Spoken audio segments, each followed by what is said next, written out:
Ooh, this one is really heavy.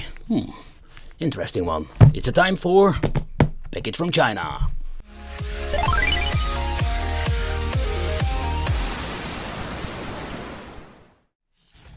Hey guys, welcome back to the channel. It's awesome that you're tuning in, because in this video we are going to take a close look at the Pawky Box. I already did a review, or a couple of reviews about these products, because we're having different versions, and this is the ultimate edition, like the most expensive and the most beefcake edition out there.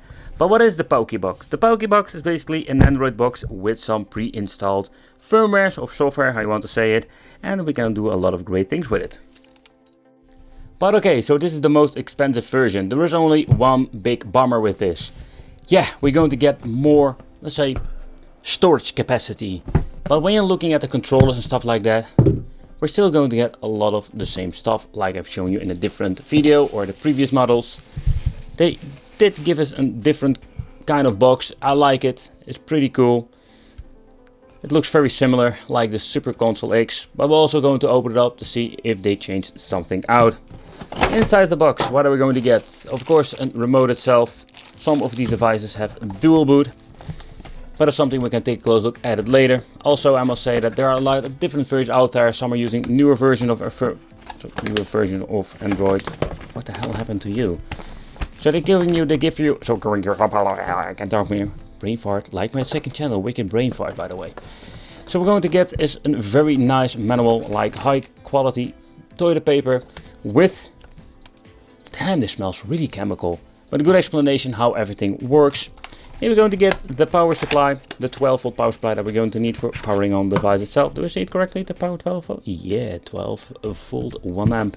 And of course we're going to get the freaking horrible controllers. So what I didn't really understand is, like, we're having different versions. Why not like get the cheap versions with no controllers, because these controllers are so bad that you don't want to even play with it. But you're going to get the option like having the Supreme Edition with the biggest capacity or storage capacity, and also going to get better controllers. Controllers, we're going to talk about it later. HDMI cable, and we can make a projector out of this thing. Pretty cool. But let's take a close look at the controller, and of course we're going to take a close look at the box itself. So first of all, they are not chemical. Normally, like, these fake controls are really chemicals, plastic, and that's not the case. Shoulder buttons. They have quite a short travel. These, like the back, have a very long travel, but they are feeling really horrible. If you remove the cover, we're going to get the dongle, because each controller has their own dongle. 2 AAA batteries. The joystick feels very slippery. But the thing is, like, these are just horrible analog sticks. I don't like them at all. The D-pad, you can already hear it. They are just freaking awful. I've seen this before and I don't understand. I keep saying and repeating myself, stop selling these freaking awful controllers. ABXY. The only thing I do like about it, actually, you're going to get a turbo function in a controller. So that is super convenient with shmups. And I love myself some shmup. So let's get some batteries and let's try these horrible shitty controllers. Alright, so let's take a close look at the Pawky Box itself. It weighs almost nothing. It's a very cheap feel. They did an improvement over here with some cooling. But I was like, what I keep seeing and repeating myself with, like, the previous models, we need the cooling at the top. And please give me your extra fan, because this passive cooling, I don't know if it's going to be enough for, let's say, if you want to use this thing for years to come. At the back we're going to get the AV out. I tried with the Super Console X, didn't work with the MU-Alex software. We're having here the internet connection to RJ45, HDMI input for the power supply. What I do like about these boxes, we're going to get an actually on and off switch. Yeah, there is not a lot. The CF card over here, like, this is the biggest and the most expensive edition you can get. So let's take a close look at the card itself. We're going to get the 256 gigabytes, so this is a really big card. And of course we're going to get 2 USB ports. Yeah, nothing really special. I do like the color of the box. Not my favorite color, but it looks kind of cool.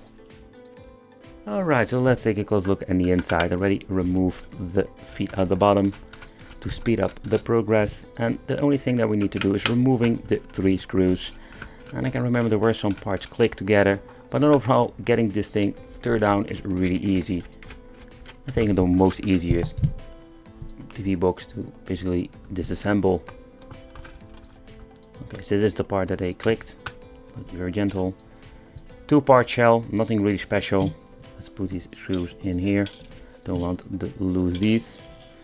So this is it, and I'm guessing that all the main boards are exactly the same when it comes to the way they build it. They're just reusing old pieces of technology. So another thing, if you think about it, like normally you would say, hey, it's e-weight, let's throw it away, but yeah, you're just reusing it like this.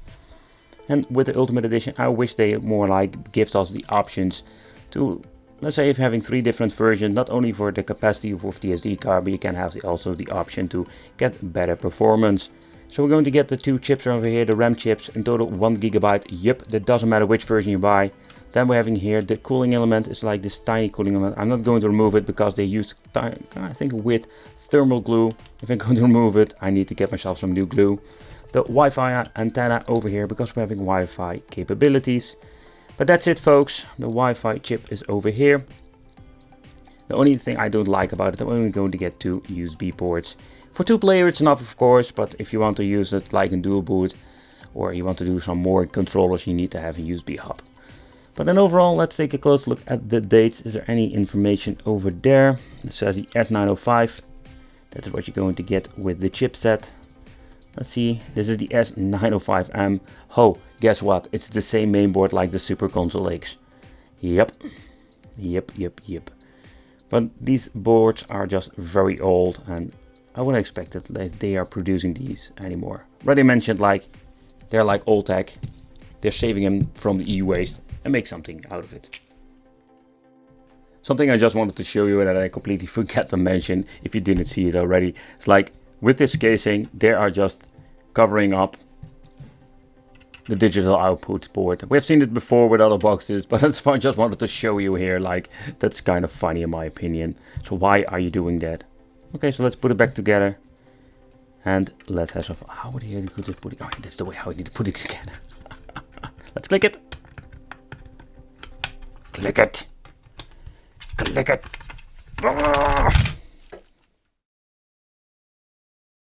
Alright guys, so it's time for the nerdy wicked chit chat. So the brand is Pawky Box, type the Ultimate. So the chipset itself is the S905M, then it's a quad core with a Mali 450 GPU and only 1 GB of RAM. The software version is MU-ELEC 3.9, storage 256 GB on the SD card and internal only 8 GB. So when you're looking at the specs, there's nothing ultimate about it, a little bit disappointing, if you ask me. Alright, so the SD card has been entered in the system. That's the only thing that we need to do. Let's boot it up.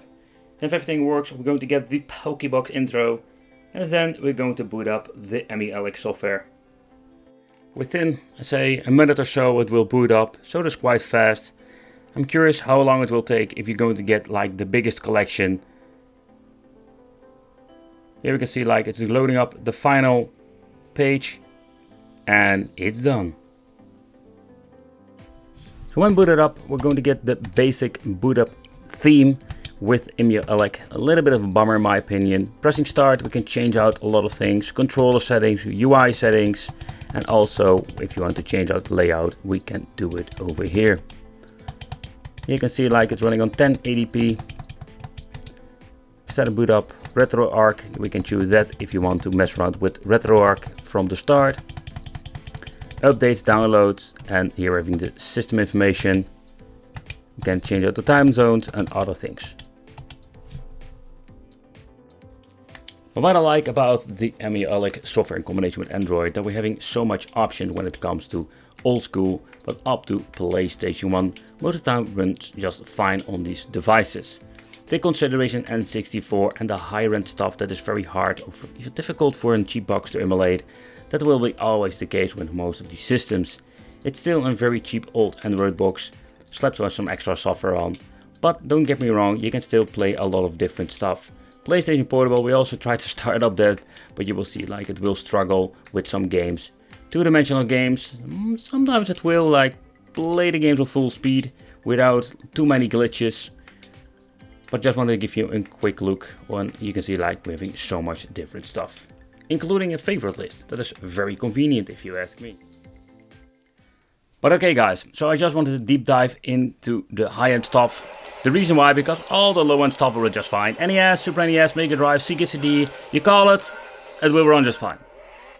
But when it comes to this, PlayStation 1, stuff like that, that is the question, if it will run fine. Oh boy, this game playing with the D-pad, or this, what kind of a D-pad needs to be, it's really horrible. But you can see like this game runs very well. Even the harder to emulate games will run fine. When you're pressing both joystick at the same time, we go opening up a RetroArch. Basically this is what is running on the back end with all the emulators. Here you can make a quick load, quick save. You can even start recording, what I don't recommend with stuff or a box like this.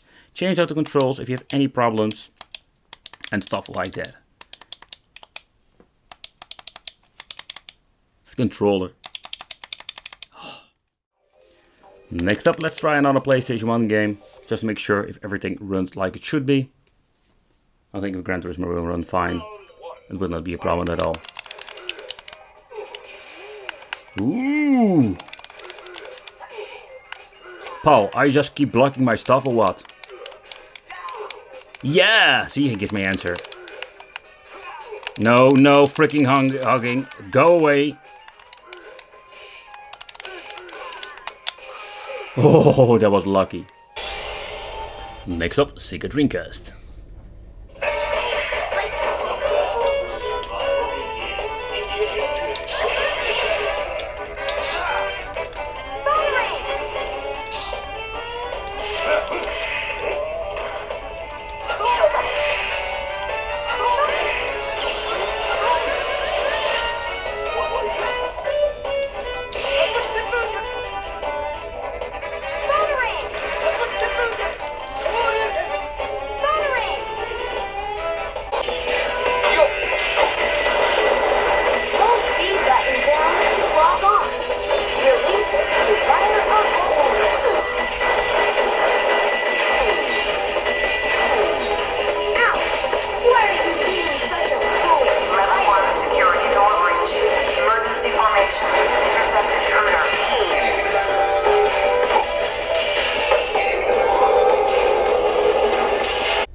The Pawky Box does have the option to go into the RetroArch menu when you're pressing both a joystick at the same time.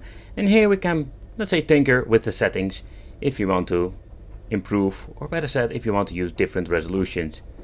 But in overall, like, you can say like with the 640 by 480 resolution that we're going to get with the Flycast emulator, it's the maximum. Because if you want to try even like 720p or 1080p, don't bother, because it's not powerful enough.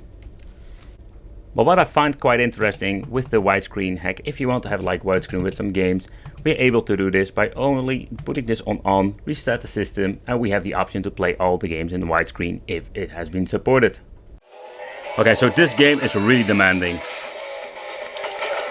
Let's see how fast loading time and how are they running on the POW. Okay. I can see that it's slightly having a minor hiccups here and there. The performance itself is not bad for a cheap box.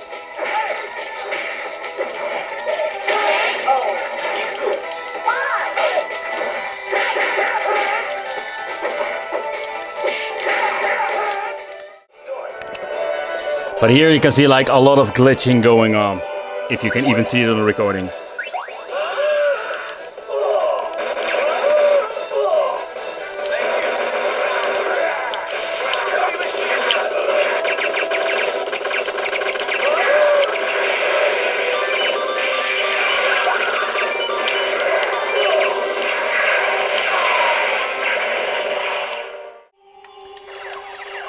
So let's try a more demanding game.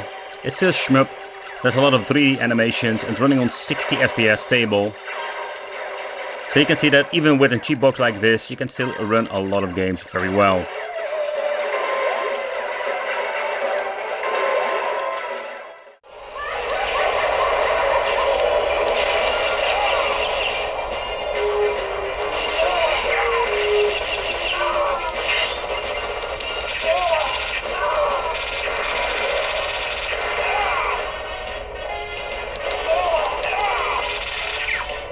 So surprisingly, the system seems to be running way better than on Super Console X.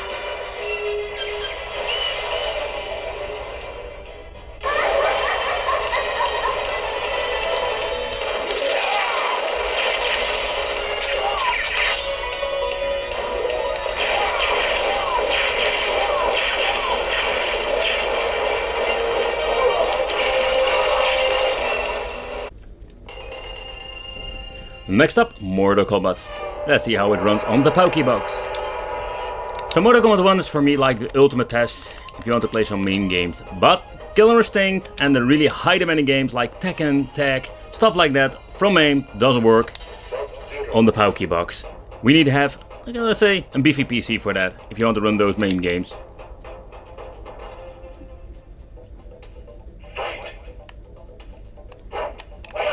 Okay, what just happened? I hit the guy straight up in the face. Oh crap, that was my doing. Ah, Wicked, you're messing it up. You're going to get your ass kicked by Scorpion. Freeze, bitches. Absolutely, indeed. Oh crap, oh crap, oh crap, oh crap. No! No!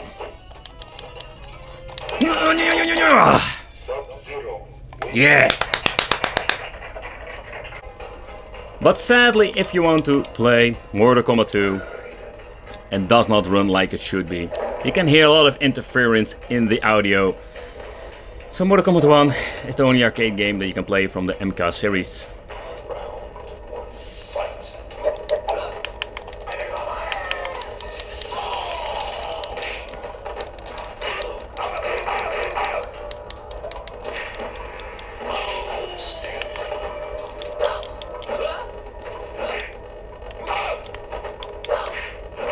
Oh boy, this is really bad. Ow, ow, ow, ow. Ow, ow, ow, ow, ow, ow. Next up, let's try the Cruis'n UZ game. That doesn't run well on many systems. I did hear like a minor drop. Oh, here it goes.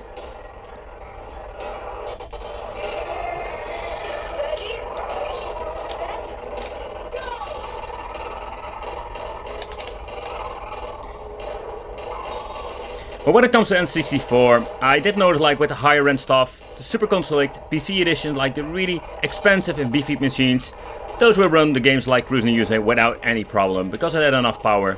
And these cheap Android boxes, nah, it will be a mixed bag with N64.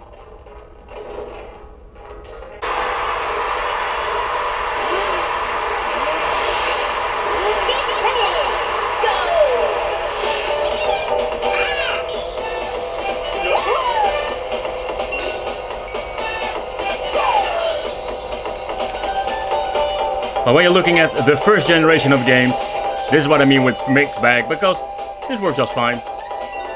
DDD gun farting. Woo.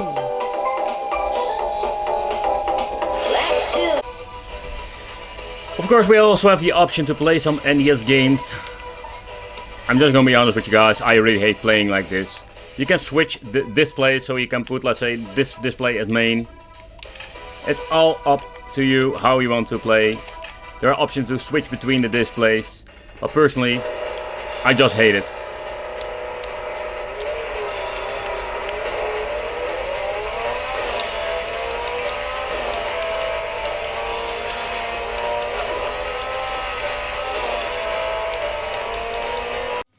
Okay guys, so the Pawky Box, the biggest, the baddest, but in the end when you're looking at the specification, when you're looking at the things it can do, it's exactly the same like all the other versions. So what I don't understand is like selling all of these different editions, especially when it comes to the casing, and it's just the same hardware in the inside. So yeah, let me know what do you think of this, what do you think of the overall performance. It's a very cheap box, and do like the presentation of it. The controllers are like freaking awful, and I'm more like just sell them without controllers if you don't want to give like decent one, because this is not the experience that you want to have.